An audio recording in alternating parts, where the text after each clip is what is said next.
Hello, I'm here today with Lee Towe, who is one of the nicest people on LinkedIn and the CEO of Pie Growers. Yes, pie growers. And Pie I'm the Growers. only person. So, yes, CEO is fine.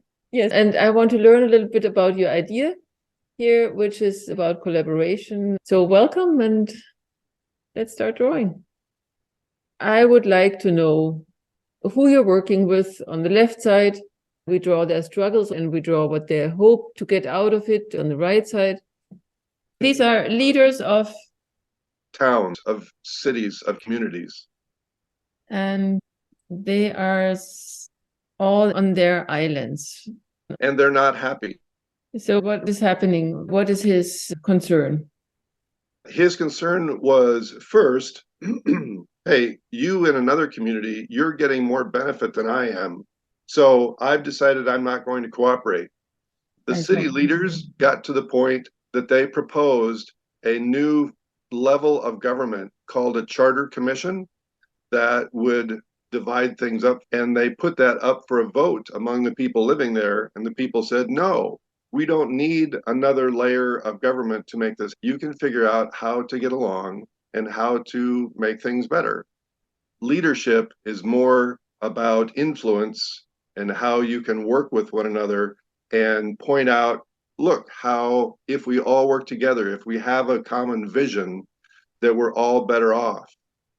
and what is happening with the people? They actually can't get started with their projects, so they're all on separate islands and they are not able to get as much done as they could if they would help one another out. But the problem is they blame each other, right? That is often the case. And so, step number one in helping people come over to growing the pies is the awareness that something could be much better and that there's something they can do about it. But they're not looking for something better. They're looking to destroy or not. Yes, yes, to compete with others. And the word destroy, that's a great thing to bring up because we can compete, and sometimes competition is good, fun, motivational. That's not such a bad thing to compete with one another and try to get better. What really is a bad thing is when they try to be better than somebody else by knocking the other person down. That's what we see in elections so often because they know it's a win-lose situation. They know all they have to do is stay ahead of the other party. They don't really have to suffer the consequences of whether they have shrunk the pie of goodness or of savings for everybody. And again, pie is the total sum of good things that we have to share among us. So they all feel bad. They are in a win-lose situation. Do they have a vision of how they want things to be? Some might, but that is part of the key of vision. It separates really a growth mindset. So those people that you drew that were fighting with one another, don't compare yourselves to another person. Just look at the progress you've made and don't worry about making mistakes. The difference that what pie growing adds to that is where are we headed? So the focus is no longer my own growth from past to present, but it's on where are we headed? And you start to compare progress versus how far we've gone toward that vision. To carry the pie analogy further, these pies are stacked. There are multiple pies in play. So the problem becomes when the top pie, your top priority, is a win-lose. You never want your top priority pie to be win-lose. As long as you see something above that, if winning or losing, if that's your top priority, you're going to have a hard time dealing with either success or loss because that's ultimately it. If that's wrapped up in a bigger sense of purpose, in a, hey, look how we came together. Look at the Olympic Games originally. It wasn't necessarily to be the winner of the Olympic Games. It's the spirit of all those countries coming together. And so there was a bigger pie above, priority-wise, the games themselves, right? So always in the stack of priorities, have an expandable pie at the top. And you help them to build a overarching pie that is expandable. But we still have the problem that the people on the left don't want to expand what's possible. They want to win. How could we do that more large scale? I think it's the showing examples. So one of the great tools that I use, I would ask 2 volunteers to thumb wrestle. Here's the rules. You have 30 seconds to thumb wrestle each other. Every time you pin the other person's thumb for a second, you'll get a quarter. And on average, how many times do you think one person pins the other person's thumb in 30 seconds? The answer to that is 3. So I will pay out on average 3 25-cent coins, and I'll say, what would have happened if you had cooperated? And they'll think for a minute and go, oh, 30 seconds, we can pin a person every 1 second. So we could have earned 30 quarters, right? And that starts the juices flowing to go, where else have I jumped in with my competitive reflexes and not taken advantage of something much bigger, right? Because we're trying to overcome all of the case studies, all of the experiences a person has had in their life, dozens, hundreds, maybe thousands of times that they've experienced competition. And so to change that paradigm, that's the goal. So everybody's trying to get a slice. Yeah, I think what you said, the competitive reflexes, this is really at the base of it all. So it's possible to have win-win without growing the pie.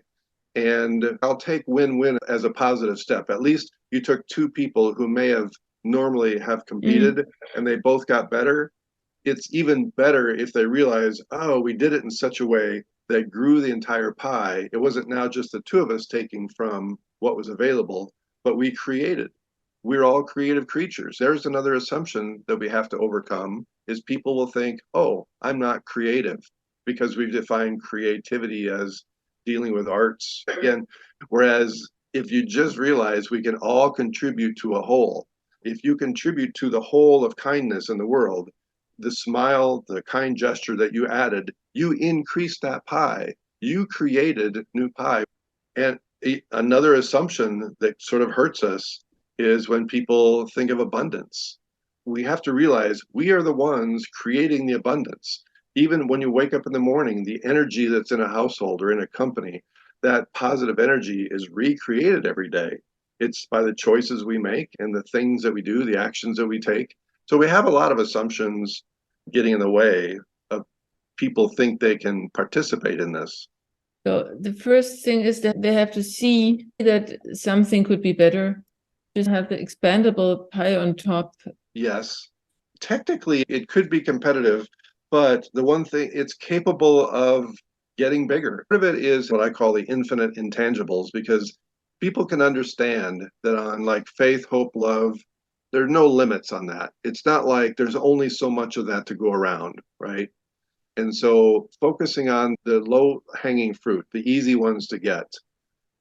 What is you consider low-hanging fruit?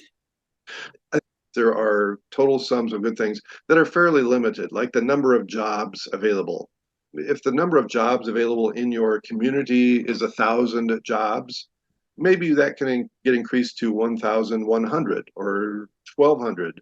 But there's a limit on that, right? And the reason I call the unlimited things low-hanging fruit is that kindness, hope, encouragement, that is unlimited. We don't really have to convince somebody very hard on paper with, hey, this total can be grown and you can be part of that. That's the low-hanging fruit in this case. Okay. What I would like to do now is also draw the vision that you have to convey to them. The vision is the money that they have available to them, they'll have more of it for other things if they coordinate and pay less for one of the things they're currently doing. They'll be happier. The citizens of their communities will be happier. And as it turns out, they get themselves reelected. A consultant or author or both? Author, wrote a book on creativity, founder of the pie growing terminology and templates for everybody to use freely. I'm semi-retired. I'm a trainer, a teacher, a consultant. That was great. Thank you so much. Good.